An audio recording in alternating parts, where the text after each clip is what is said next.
क्या आपने कभी ऐसी जगह का नाम सुना है जहां हवा के साथ साथ गुड़ियों की फंसी हुई चीखें भी सुनाई देती हैं?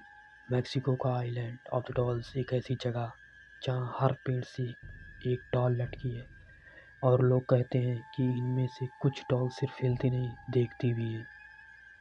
ये कहानी है 3 दोस्तों की। जिस रात उन्होंने इस आइलैंड में कदम रखा, तब से उनकी मानो जिंदगी बदल गई। 3 दोस्त अमन, करण और रिया मैक्सिको में हॉलिडे मना रहे थे। तभी उन्हें आइलैंड ऑफ द डॉल्स के बारे में पता चलता है। वहाँ जाने का निश्चय करते हैं और लोकल लोगों से पता करते हैं आइलैंड ऑफ द डॉल्स के बारे में। तो लोकल लोग उन्हें वार्न करते हैं कि आइलैंड ऑफ द डॉल्स रात में कभी मत जाना। वहाँ अभी भी किसी की प्रेजेंस महसूस होती है जो नॉर्मल लोगों के सोच से बहुत ऊपर है। पर तीनों एडवेंचरस थे। अमन बोलता है, यार ये सब स्टोरीज टूरिस्ट को डराने के लिए होती हैं। शाम को तीनों लोग एक छोटी वुडन बोट हायर करते हैं और पानी में हल्की धुंध, हवा ठंडी, जैसे कुछ आइलैंड तक ले जा रहा हो। जितना वो लोग आइलैंड के पास जाते, उतना ही हवा में अजीब सा प्रेशर फील होता। बोट जैसे ही आइलैंड के किनारे पहुंचती है, अमन की टॉर्च एक डॉल पर पड़ती है, फिर दूसरी, फिर तीसरी। ये डॉल्स नॉर्मल नहीं थी। किसी का फेस बर्न, जला हुआ, किसी की बॉडी आधी पिघली हुई, तो किसी की आंखें ही मिसिंग। अचानक हवा तेज चलती है और सारी डॉल्स एक साथ हिलती हैं, जैसे वो डॉल्स इन तीनों का वेलकम कर रही हो। रिया फुसफुसाती है, अमन, मुझे यहाँ बहुत डर लग रहा है। पर तीनों हिम्मत करके आगे की तरफ बढ़ते हैं। आइलैंड के बीच में एक छोटा सा ब्रिज होता है। ब्रिज के नीचे का पानी बिल्कुल काला दिख रहा था। तीनों जैसे ही ब्रिज क्रॉस करते हैं, करण रुक जाता है। उसे कुछ महसूस होता है और वो बोलता है, गाइस, मुझे लग रहा है मेरे पीछे कोई चल रहा है। तभी अमन बोलता है, कुछ नहीं है। फिर वो लोग आगे बढ़ते हैं। पीछे से फिर से एक फुसफुसाहट आती है, खेलना होगा।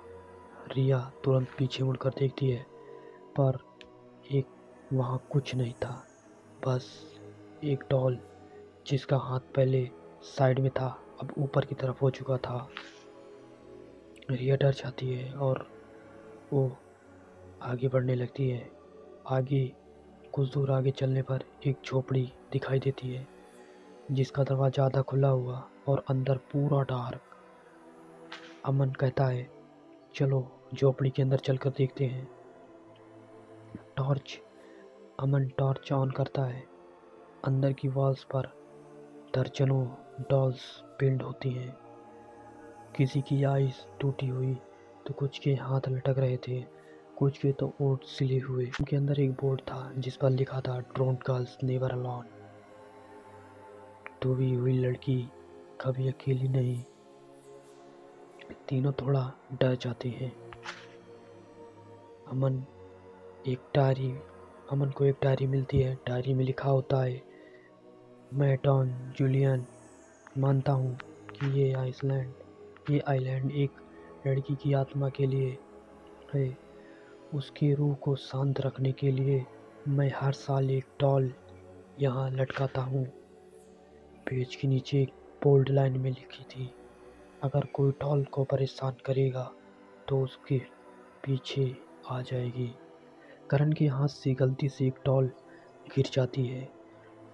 उसका सिर ग्राउंड पर गिरकर टूट जाता है और झोपड़ी की सारी डॉल्स एक सेकंड के लिए मानो बिल्कुल शांत रुक जाती हैं, जैसे उन्हीं को देख रही हो। तीनों झोपड़ी से भागकर बाहर की तरफ आते हैं। अब बाहर और भी ज़्यादा कोहरा और बढ़ चुका था। करण वो लोग आगे बढ़ते हैं। करण बीच में रुक जाता है, गाइस, यहाँ कोई है। दूर एक छोटी लड़की की परछाई दिखती है सफ़ेद कपड़ों में। उसकी मूवमेंट्स अननेचुरल थी। और सबसे स्कैरी बात, उसके पैर ज़मीन को टच नहीं कर रहे थे। वो हाथ में एक डॉल पकड़े हुए सीधे तीनों की तरफ बढ़ रही थी।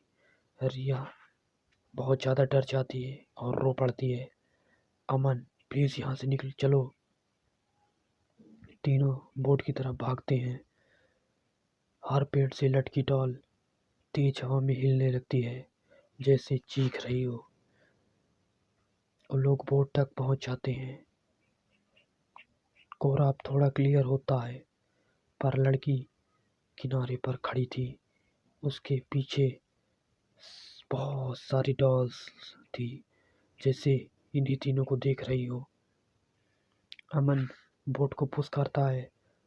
बोट मूव होती है, पर एक आखिरी फुसफुसाहट आती है, तुम वापस आओगी। होटल पहुंचकर तीनों अपने अपने कमरों में चुपचाप जाकर सो जाते हैं। अगली सुबह रिया जब चेक करने आती है तो करण के बेड पर बैठा था, हाथ में एक टूटी हुई गुड़िया पकड़े हुए, बिल्कुल वैसी आइलैंड पर थी। वो स्टॉल की आंखें रिया की तरफ थी। करण धीरे से बोलता है, मुझे बचा लो, ये मुझको ले जाएगी।